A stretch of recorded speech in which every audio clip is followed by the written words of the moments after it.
Hey everyone, hope you're right. So, going forward, I decided to combine live commentary with after trading commentary. So, this commentary is added after I edit my video and I put up the trades together. And let's get into this first trade. So, enjoy. Took this long here based on the 30-minute one-time framing and closing inside previous day value. We're also in a uptrend since the open of London, and Asia was in an uptrend as well. I'll show you that here. So the sentiment here is up. The only downside to this trade is that here on ES we're hitting the previous day point of control, and you can see that here.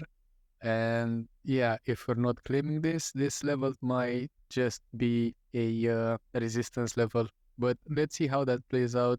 Currently the trade is in profit and it's playing out. My stop is going to be here below these lows and my take profit here at the highs In place.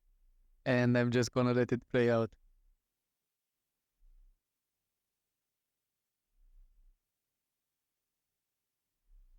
Okay, so I did take profit a little bit early, $30 early. I did that just because it's my first trade of the day and I want to lock in some profits and start the day positively. The trade would have played out had I been a little bit more patient. So that's something that I did yesterday and I also did today. But yeah, I found an excuse that this being my first trade, I can allow myself to do that. But yeah, the trade played out and I am quite enjoying this 35-1 playbook from Rivalry. Nothing else to say, being patiently waiting right now for the next trade setup. Let's see when that will come. So I took the same trade based on this 35 playbook on ES here. You can see the 5-minute retracing. I placed my stop below the prior 5-minute low, but yeah, I think this trade will get stopped out. Yeah, so that trade got stopped out. Not a problem. Sometimes that happens. Let's see how this 5-minute candle closes. I'm quite interested in taking this same trade here on NQ. So I took this trade again here on NQ, but this time with 3 contracts and placing my stop here. In place. My take profit at the highs. And yeah, I just want to let this trade play out, see how that goes. Okay, so now you can see on screen that in this trade, I entered with 3 contracts and it was a 35-1 playbook style trade based on Rivalry's playbook. And the trade was impeccable, like it didn't have anything bad going in on it. So I fumbled the trade because I got scared of losing unrealized profits and I started compounding out of the trade before my take profit one was hit. And that's just my psychology playing against me and me not being confident in the trade. And you'll see that I struggle with this throughout the day, but yeah, let's watch further.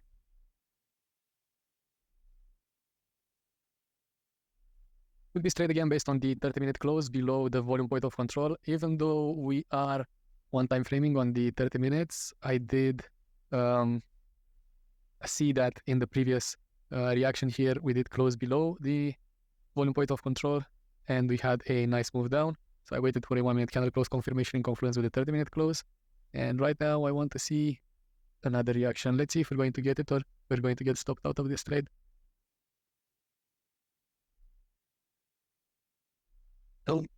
So I got stopped out of this trade. Now looking back at it, it was a secondary touch. So it would have had lower probabilities to play out than the first touch. One thing I'm doing wrong is when I am in a winning trade, I don't let it hit my take profit, but when I am in a losing trade, I generally let it hit my stop loss. I need to invert that.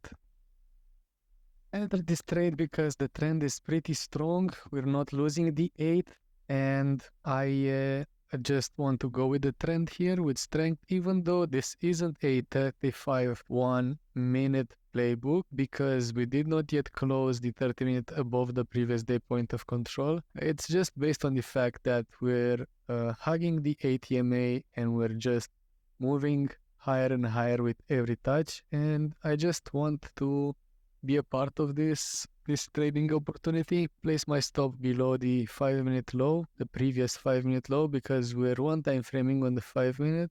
But I'm thinking of giving it a bit more room here because we might just backtest the previous day point of control, and my take profit is going to be a slight front run of the previous day equilibrium. This trade is a 72 tick stop loss and a 100 tick take profit. Let's see if it's going to play out. Okay, so now I'm trailing my stop loss because we opened a new 5-minute candle, and going on the same idea of keeping the stop loss below the prior 5-minute bar low is a way of trailing your stop loss in an uptrend. But again, I'm also debating like whether or not I should place it below the 24 EMA, because we might just tap the 24 EMA and continue the trend higher. And yeah, this is also an area around the chart where I would have been interested to compound this trade and just take a one contract take profit here above the overnight high and let the other run. I was too slow for that though. I'm looking to compound my trade here. In place. We'll sell one contract above the highs. Take profit one hit. Take profit two hit. One of the things that traders struggle with is not letting their trades unfold while their trades are working out in their favor, and always letting their stop loss get hit. What I mean by that, if you remember, the third trade I took was a 3-contract long based on a playbook style trade, and I fumbled that trade because I got scared of losing unrealized profits and I started scaling out of that position. So generally, traders face this problem because we're designed by nature to avoid pain. What I mean by that is that when we're in a trade and we have unrealized profits, it's painful to lose those profits and lose the trade, or even end the trade at break even. So a part of us wants to realize that profit to have something to account for at the end of the day. And that's normal, and that's an advice that I've received throughout my trading journey from other more experienced traders compared to me. But part of me is still struggling with this issue, and that's just entering a trade and having a set TP and stop loss and not meddling with that set TP or stop loss before the end of the trade. And I'm saying this because usually when we are underwater, we as traders let the trade hit our stop loss. But when we're in profit, or at least me, when I'm in profit, I tend to scale out of my position sooner than intended, sooner than take profit one. And that's a problem because usually when you have a playbook and you have a set TP and a set stop loss, it's usually a best idea to let the trade play out and take profit where you intended. And that takes accepting risk. And if you're not accepting risk, then you should use a lower position size. So that's something that I wanted to add in between these trades that I took. So yeah, enjoy the rest of the video.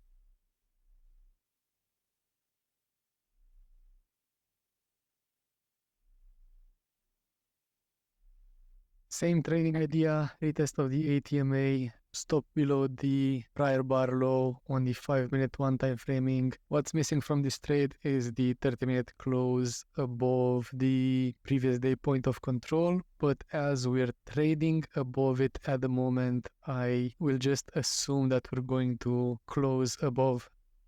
Got stopped out of this one. I guess that's what happens if you don't respect the 35-1 playbook. I think I should have waited for a 30-minute close to have a proper confirmation, but I'm still not convinced yet that we're going lower from here. Not sure at this moment. We'll have to wait for a little bit more data, but we definitely opened this new 5-minute candle and we blasted through the prior low. So this trade was actually one trade that Okay, so this is a news trade. I took this trade based on the fact that we had a really good result on GDP, and we had a bridge towards this through the CVD line, and we had a good pump both assets, ES and Nasdaq, were pumping up, and I took a long with momentum, and I placed my stop in profit, and then I placed another stop in profit, and then I tried to choke the trade because, yeah, it's just best to no work, $300, no point in commentating further. Wanted to ask anyone else that knows about Rivalry's 35-1 playbook if this was a playbook trade or did I do something wrong in it, because I figured I was respecting the rules here. We closed a 30-minute candle above the previous day equilibrium level. Even though the 30-minute candle was a bearish candle, we did still close it above the 30-minute previous day equilibrium level. And on the 5-minute chart, we were one-time framing. And I entered based on the ATMA. I placed my stop below the 5-minute prior bar low, and I got stopped. And I know this is not like 100% win rate strategy, but I'm just curious if anyone else knows if this was one of those trades where you're just bound to lose one at some point, or this was a mistake of mine, because we were not one-time framing on the 30-minute chart, but I'm not sure that's a requirement. We were one-time framing on the 5-minute, closed the 30-minute candle above the previous day equilibrium. And yeah, we backtested the ATMA on the 1-minute and I got stopped. So leave a comment down below. Okay, so now this trade is just a bad trade. We opened New York and you see there that on New York, we backtested the 24 EMA and the ATMA and the 50 SMA. And at that point, I wanted to take a long, but I was too scared. And I didn't take the long and I took this short. After this important bullish move up, I took a short. So that was a mistake on my side. And not long afterwards, we moved even higher and I took another short. Look at the chart. Does this chart signal any weakness to you? No, neither to me, but still, I took this short. So I took 3 trades, I was $600 in profit, and I took 3 trades, one after the other, 3 shorts in a strong momentum move upwards. And yeah, I just lost all of the trades just based on the fact that I was stubborn and I didn't want to accept the fact that, yeah, I don't need to trade right now. Let me get a confirmation on one of these moves and enter based on confirmation. But we were just moving higher and couldn't do anything about it. So yeah, at this point, I just decided to change something about it. And I changed something on the bad side because this is the third trade you see here that I took. It was a long. Actually, I wanted to go with the trend and backtest the previous week low level, but I just get stopped here and we backtest the ATMA and the New York view up. And now I enter with 3 contracts, pretty big position size, keeping in mind this volatility. So this was a mistake that I made, that I entered with such a big contract position, but I was confident in this level. So yeah, I decided to go with it. And yeah, I scaled out and I made some money back. So at this point, again, I'm entering a FOMO long, but yeah, there's this setup I shouldn't have taken. This is a mistake all through all, and I have no excuse for it. I placed my stop. My risk management is so poor here. It was, I think, a risk 3 to win 1 in this trade. So I just lost that trade. And now again, I entered this 24 EMA and previous day value at a high back test. This is a good trade, but my stop is too tight. I should have let a 40 or 60 tick stop loss during this NY open volatility, because I just get stopped on a week down. And then look at what price does. Price just bounces from here and it goes up, I think, like a lot. Like, yeah, I don't know how many ticks, but this was a lot. So again, I saw the trend is up and I decide, you know what, I just need to go with the trend here. The 5-minute market structure is pointing upwards. The 1-minute market structure is pointing upwards. So I entered this 1 contract long on the ATMA backtest and I compound the trade on 24 and New York view up backtest. And yeah, I just figure if I'm going to get stopped here, I'm going to lose this account. And if I'm going to win, I'm going to make back my loss and then some. So I held this trade for a long time. I didn't care if I win or lose. And eventually I won this trade. But yeah, at this point, I figured my risk management went out of the window and I'm not trading right. So I stopped trading here. I made 1.3K today, but yeah, I made it based on a big gamble during the last trade. So I'm not really proud of that. I took some good trades, I took some bad trades, and I ended the day positive because I took a gamble. And I just decided, you know what? I made enough mistakes today. And if I continue trading, making these mistakes, I'm not going to end the day well. So I just figured 1.3K is enough. I made 300 yesterday. It's time to stop for today. So yeah, here we are. But guys, thanks for watching. Please leave a comment if that trade based on the 35 1-minute playbook was valid or not. And yeah, let me know what you thought about this video. And catch you guys in the next one. Peace out, guys.